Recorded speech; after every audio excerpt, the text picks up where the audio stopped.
po yung natamo ko pong hip injury. Kasi po dati po akong nagbubuhat.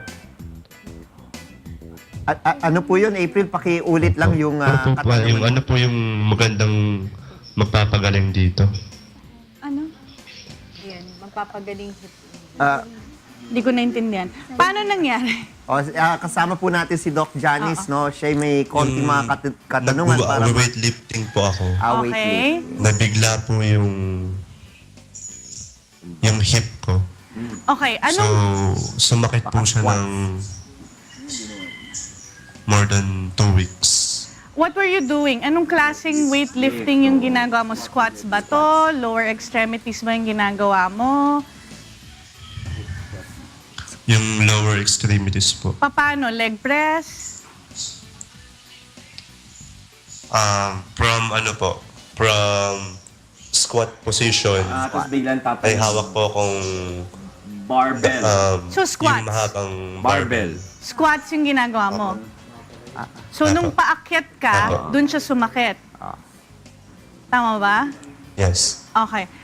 May narinig kang click, may narinig kang nag-snap, may tumunog ba, or sumakit lang siya? Ayun po, meron pong parang nag-crack.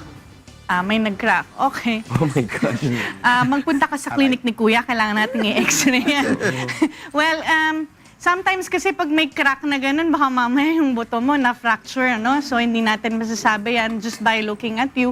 So, mas maganda makita natin yung x-ray mo. Ngayon, sometimes it could be naman, kung click lang siya, I would be more Ano bang comfortable to say pagkakaiba? na soft tissue. Crack yun. Oo. Pag-click, paano yung click? Ganun lang. Okay. So, kapag click kasi, posibleng yung soft tissue loop, yung meron tayong yung tinatawag na band, tumatalon siya over the bone, posibleng mangyari yun. Kung ganun lang, tapos nawala rin yung pain mo after 2 weeks, that would be good. But if number 1, may narinig kang crack, number 2, more than 2 weeks na, masakit pa rin siya, mas maganda ma-check na natin yan by doing an x-ray, no? Not just giving you pain relievers, but we need to check the x-ray to make sure na walang fracture talaga yung hip mo. Gano'ng kabigat yung binuhat mo? Po? Gano'ng kabigat yung binuhat mong weight? Mga 50 kilograms po. Ilan? 60? 50. Okay. Hindi naman masyadong ano. 50 Oo. kilograms. So, mas maganda punta ka na lang sa clinic ni Kuya para ma-x-ray ka. Libre naman yung x-ray natin doon. Ano, April, Jan?